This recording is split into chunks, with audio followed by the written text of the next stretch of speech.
Hey everyone, so if you missed class week 8 or 9, I can't remember what it was. Basically, we're moving on from .NET into Node and JavaScript. So this isn't exactly the lecture I gave, but this is basically a brief rundown. Make sure you go to nodejs.org and download the Node runtime.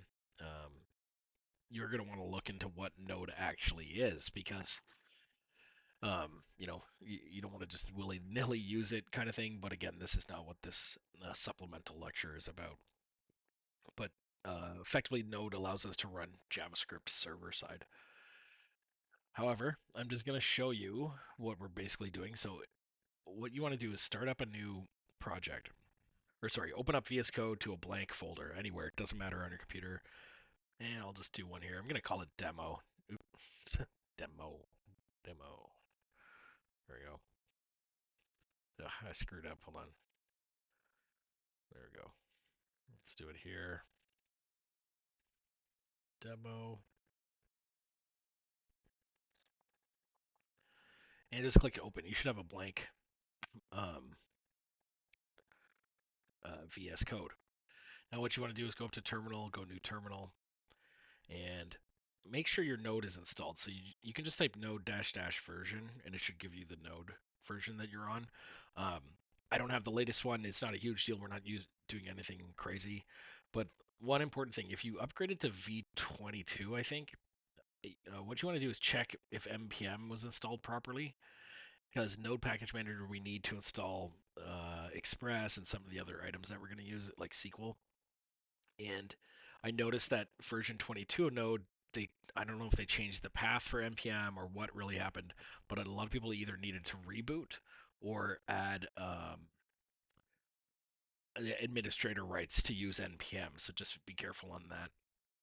If you do have this set up already, you can follow the instructions that I posted on Econostogo, but I'll give you like a crash course. So what you want to do to initialize a new Node project, just like we would do .NET new MVC or whatever it would be, we can do npm initiate, and this will initialize this package.json file.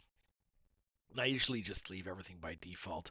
Sometimes the entry point, I make server.js. It doesn't matter in this case. So ours is called index.js. I make a new index file. And this is where we're going to write our JavaScript code.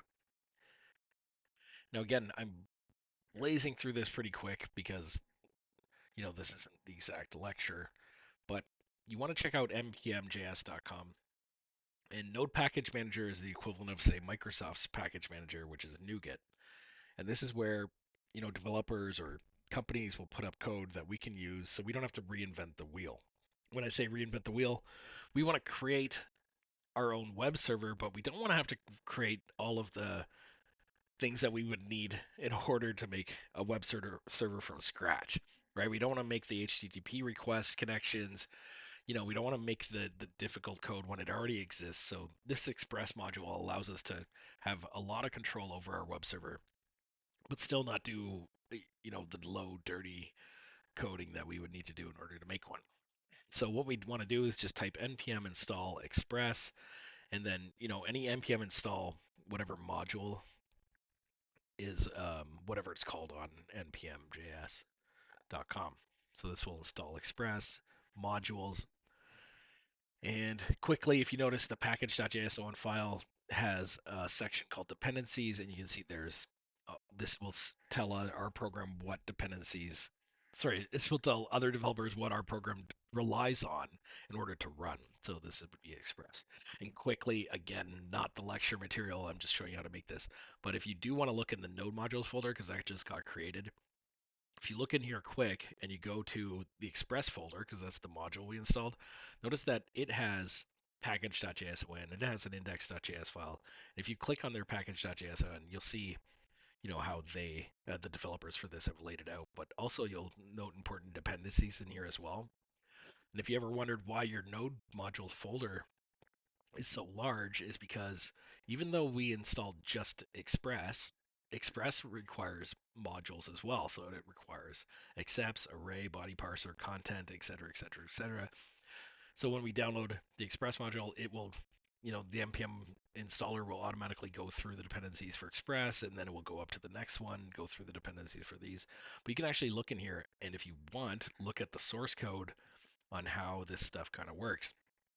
Right, and again, this is why comments are so important and making your program easily readable, because at some point, if you're working in this kind of environment, someone else might look at your code. Anyhow, we want to go back to index.js, and if you're following along with um, the website, it's relatively easy. So basically, we want to require the Express module. This is much like using, Microsoft.SQL or whatever library that we're importing. And then we want to instantiate our Express server, which will be instantiated into a variable called app. And we can call this server or whatever, but I'm going to call it app just to follow this. And then, really simply, app is an object-oriented uh, function, right? It's class object, and it has a bunch of functions, and one of them is listen. And if you think about this listen, all this is doing, it's similar to our .NET web server in that this will just listen for HTTP requests, whether they're GET or POST or whatever it is. And we just have to tell it what port we want to use, and then we're going to put in just some code to make sure that it's running okay. So I'm going to put 8080, and then we're going to say, hey, we're listening, console.log, server listening on the port. In fact, let's use, I'm going to use a variable for port, because we'll follow this along. So this is what this variable is for.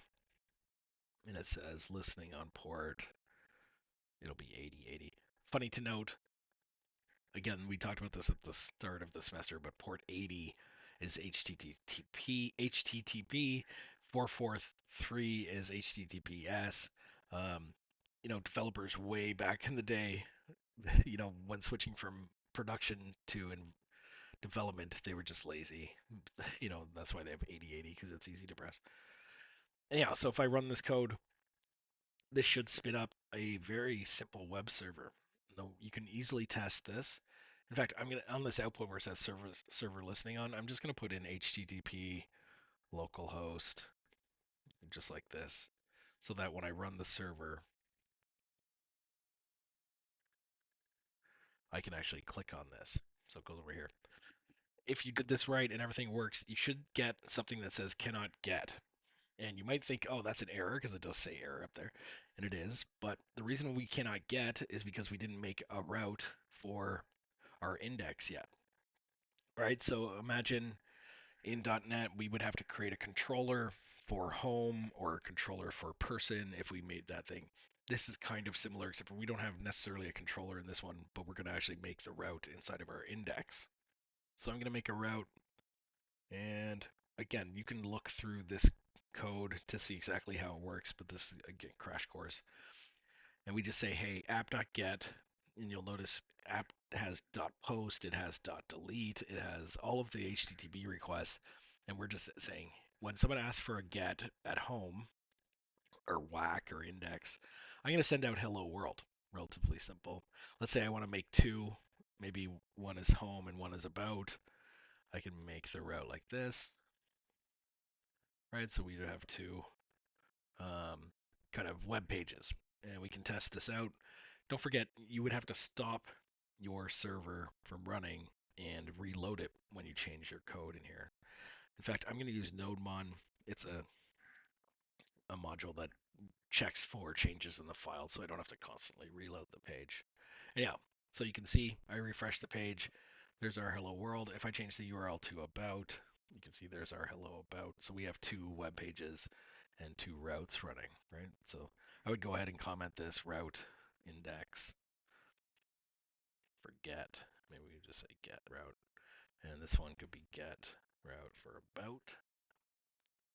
Relatively simple. Some other things you want to note, this is just sending a string back, right? So hello world, if I go view source, there's no HTML in here, so that kind of sucks. So what we want to do is actually set up a views folder, and if we want to create an about.html, create a brand new HTML file, about.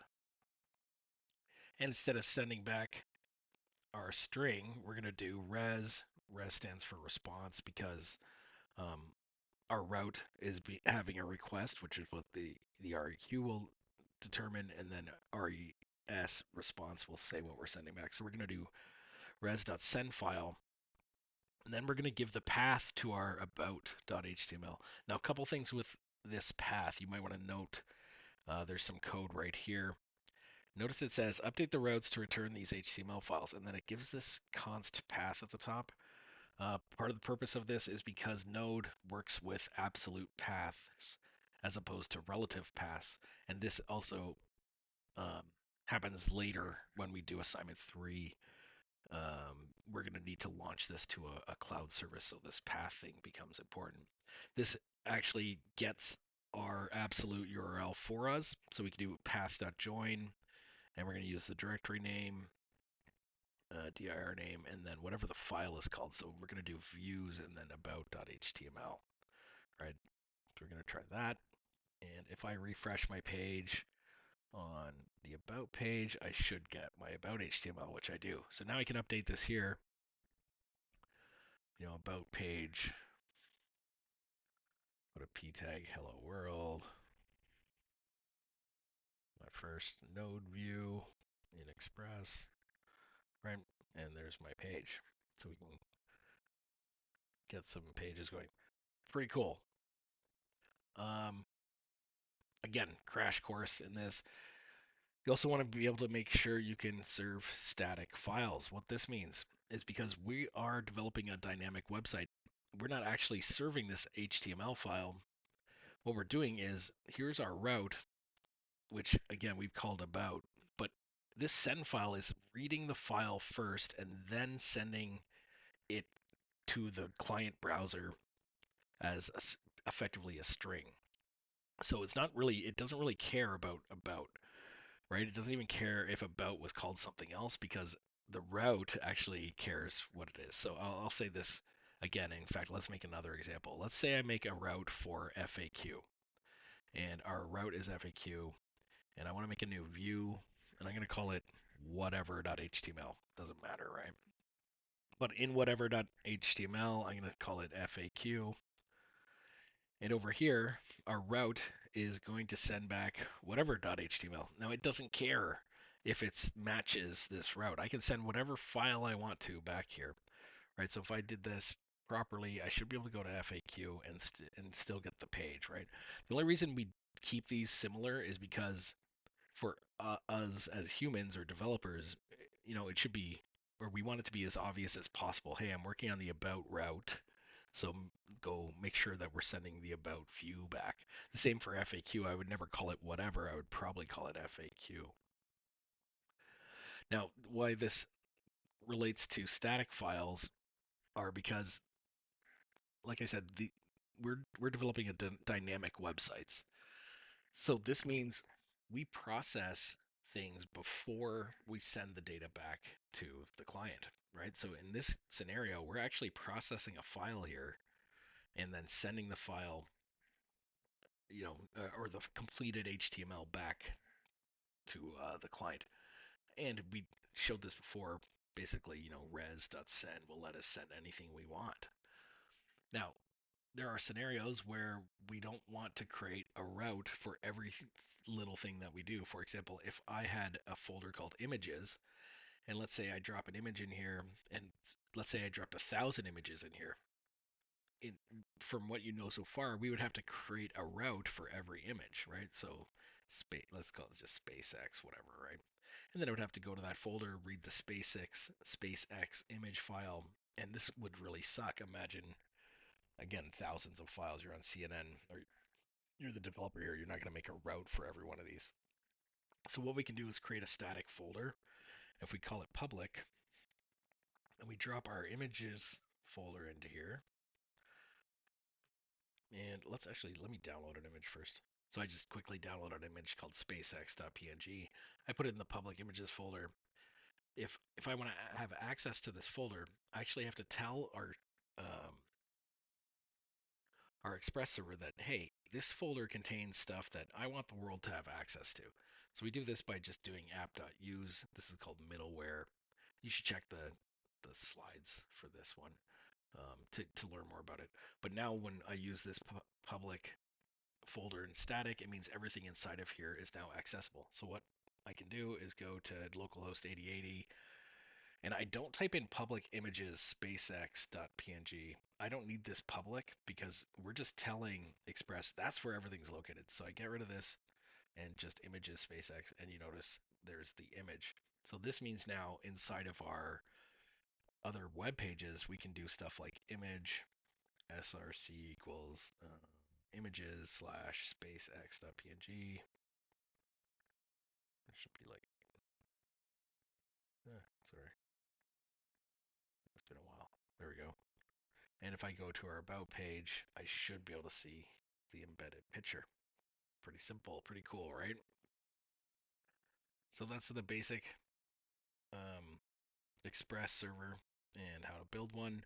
You're going to make not views. I just wanted to show you how it was done, but you're actually going to make API calls, right? So if I made an API call called API slash hello, what I can do in this scenario is I can do var hello equals, or I don't know, maybe tech. Uh,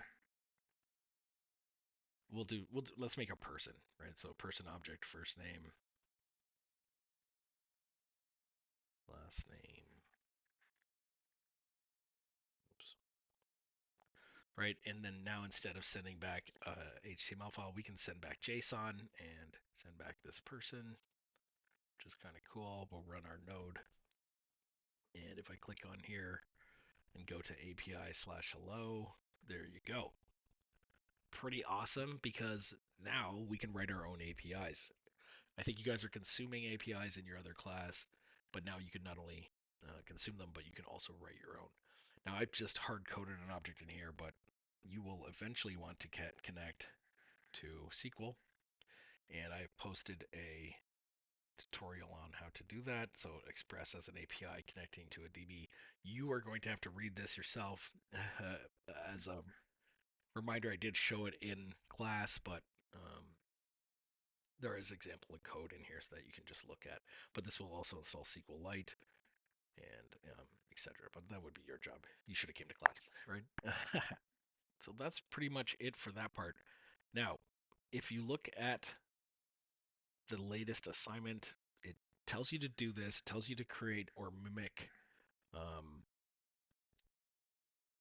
the API from assignment 1, right? But there's a caveat in here. It says also create a Git repo as well as a GitHub account.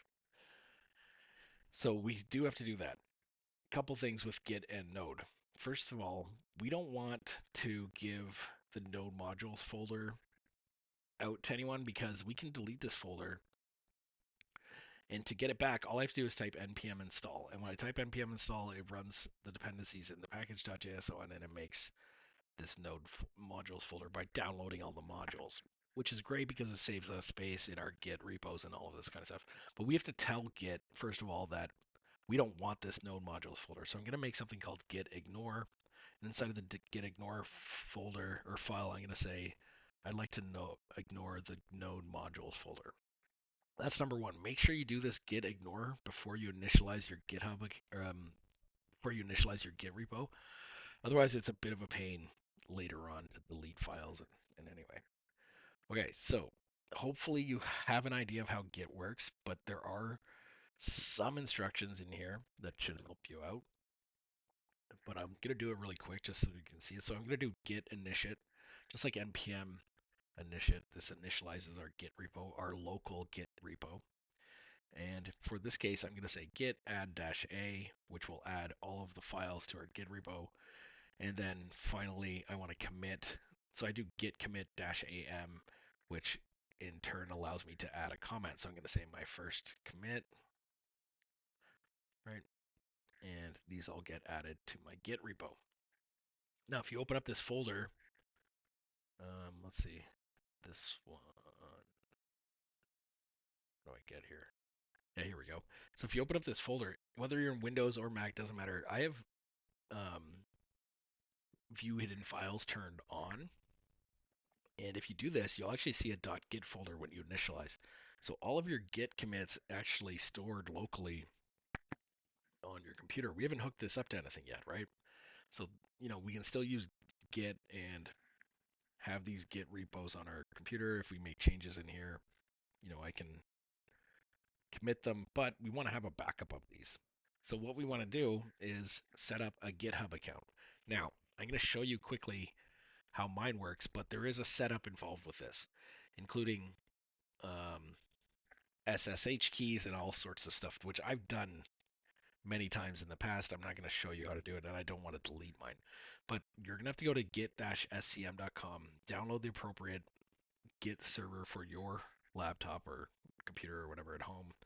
Then you're going to go to GitHub and open up a GitHub account. It'll look something like this, and we can make a new Git repository. In fact, just one second. And this is where it slightly gets important. So when I click on new GitHub repository, remember this GitHub, it's just an interface for Git. It's, it's nothing special in that it's not doing anything different than our own Git on our laptop does, other than it visually is a representation. So they're not interconnected, at least not yet. So when I click new Git repository, I'm going to name it, and I'm going to name it the same as my project. You don't have to, but in this case, I'm going to call it demo. And you probably want to call it assignment 1 or whatever it is. Put in a description if you want. I'm going to make mine private. I suggest you do the same so no one can copy your code. Then click create repository. When you get this page, you're going to see a bunch of options. One says quick setup. If you've done this kind of thing before, blah, blah, blah. You're going to have to, again, set up your actual SSH certs, and you have to do this on your own. I can't help you with this. But once you're to this point, what you want to do is look down here. Notice that they give us some code and it says you can do initialize your project, which we did over here. This one just says add a file called README, add a blank file, which we didn't do. We have other files. And then do your commit and a branch. Don't worry about that right now. The important thing is this line. So git remote add origin and then whatever the URL is. So we're going to tell our Git that the remote repository that we want to use is this one, GitHub. Now it could be GitLab, it could be another PC in your house. It doesn't matter. This is the one we're going to use for now. And I'm going to say I'd like to push my code from my laptop over to GitHub. So we do this git push. And on the first time you have to do -u origin main. On the next times you only have to do git push. Okay, so we're going to do this. And if I refresh this page over here, you'll notice here's all my code that matches the code over here. Now, check this out. If I make a new route, let's just make a brand new one, call it FAQ, or sorry, we'll call it person, just to call it person. And we'll send back the person HTML, and I'm going to add person.html. Right, pretty easy. Notice a couple things. Number one, person.html is a brand new file, so we will have to do git add -a. That adds this file to what we want as our Git repo. Second thing is we just added this function or route, right? Person. So I want to do git commit -am added person route. So this is all done. This is fine. Now there's like a commit on our personal computer, but there's nothing over on our backup. So what I want to do is git push, and you'll notice this should work. And over here, you'll notice the one commit turns into two commits. So you'll see there's my comment on the first one, and then there's the one over here. And if you click on these, you can actually see what was done, which is kind of neat. And the point of Git is that it doesn't upload all of the files or all of the changes. It just uploads the changes. So you can see these are the files that we changed. In the last one, we added a new file here. There's that person, and then there's the index. Pretty cool. Hopefully you have some experience with Git, because we're going to need this, and we're going to need it for assignment 3. Anyway, that was a crash course. So Node, setting up a Node project, and then adding it to Git. Hopefully that helped. Have a great